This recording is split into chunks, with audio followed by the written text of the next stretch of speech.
नमस्कार। आज हम भगवत गीता के एक बहुत ही महत्वपूर्ण अध्याय, तीसरे अध्याय कर्म योग पर गहराई से बात करेंगे। जी, कर्म योग। अक्सर ये सवाल उठता है कि कर्म बेहतर है या ज्ञान। अर्जुन के मन में भी यही उलझन थी। बिल्कुल।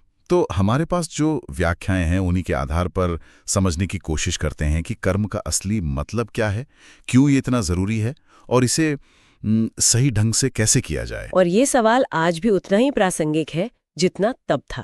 तो चलिए शुरू करते हैं। यस। एक बहुत ही मूल विचार से कि कोई भी इंसान एक पल के लिए भी कर्म किए बिना रह ही नहीं सकता। ये कैसे, ऐसा क्यों कहा गया है? हाँ, ये श्लोक 3.5 में बिल्कुल साफ कहा है। न ही कश्चित क्षणम अपि जातु तिष्ठत्य कर्मकृत। कारण देखिए, प्रकृति के 3 गुण हैं, सत्व, रजस और तमस। हाँ, सुना है इनके बारे में। तो ये गुण हर किसी को, मतलब हर जीव को लगातार कर्म करने के लिए एक तरह से विवश करते हैं, चाहे वो शरीर से हो या मन से। सोचना भी तो कर्म है। अच्छा, तो ये अनैच्छिक है, मतलब इससे बचा नहीं जा सकता। हाँ, काफी हद तक कर्म करना हमारा स्वभाव है, इससे भागना मुमकिन नहीं है। तो फिर अगर कर्म करना ही है तो सवाल उठता है कि कैसे करें। यहां पर यज्ञ के लिए कर्म की बात आती है श्लोक 3.9 में। ये यज्ञ क्या चीज है, क्या मतलब है इसका? ये बहुत ही गहरा विचार है। श्लोक कहता है, यज्ञार्थात कर्मणोऽन्यत्र लोकोयम कर्म बंधनः। देखिए, यहाँ यज्ञ का मतलब सिर्फ वो हवन कुंड वाला यज्ञ नहीं है। अच्छा।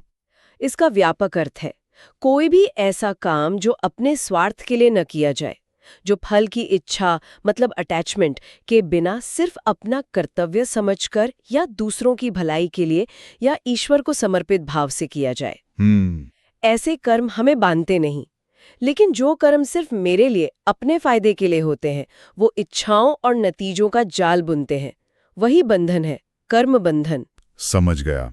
यानी कर्म के पीछे की नीयत, उसका उद्देश्य, वो तय करता है कि उसका असर क्या होगा, स्वार्थ के लिए या सेवा के लिए। बिल्कुल सही। इसी से जुड़ा एक और दिलचस्प पहलू है। श्लोक 3.21 में कहा गया है कि जो श्रेष्ठ लोग हैं, ज्ञानी हैं, उन्हें भी कर्म करते रहना चाहिए।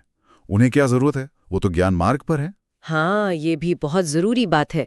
श्लोक कहता है, यद्यदाचरत श्रेष्ठस तत्तदेव तरोजना।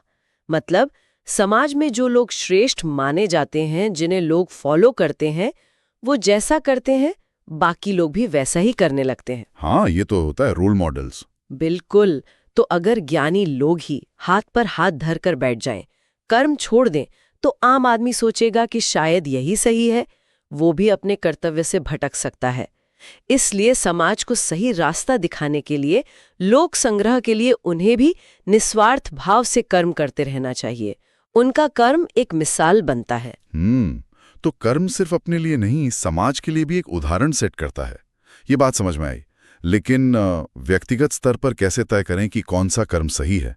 कई बार दूसरों का काम ज्यादा अच्छा लगता है। यहीं पर स्वधर्म की बात आती है ना? श्लोक 3.35 में। आपने बिल्कुल सही पकड़ा। श्लोक 3.35 यही कहता है, श्रेयान स्वधर्मो विगुणा परधर्मात् स्वनुष्ठितात्।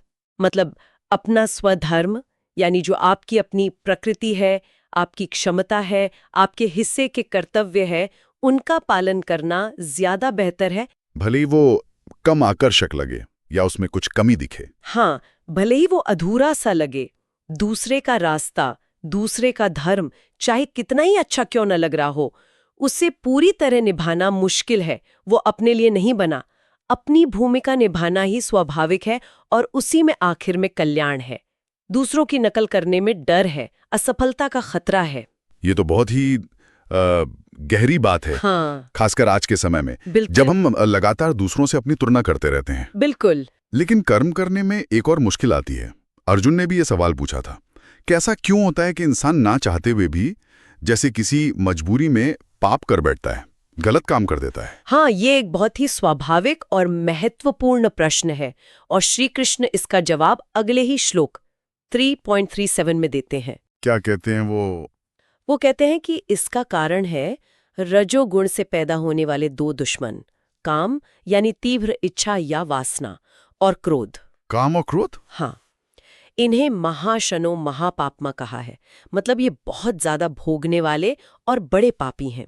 ये इतने ताकतवर हैं कि हमारी बुद्धि को, हमारी समझ को ढक लेते हैं और हमें गलत रास्ते पर धकेल देते हैं। यही हमारे असली दुश्मन हैं, जो भीतर बैठे हैं। तो इनसे बचने का रास्ता फिर क्या है? आत्मसंयम, विवेक? निश्चित रूप से अपनी इच्छाओं को समझना, उन्हें काबू में रखना और क्रोध पर नियंत्रण पाना, यही उपाय है सही कर्म करने के लिए। तो अगर हम आज की पूरी बातचीत का सार निकालें, तो गीता का 3रा अध्याय हमें सिखाता है कि कर्म तो जीवन का हिस्सा है ही, उससे भागा नहीं जा सकता। बिल्कुल।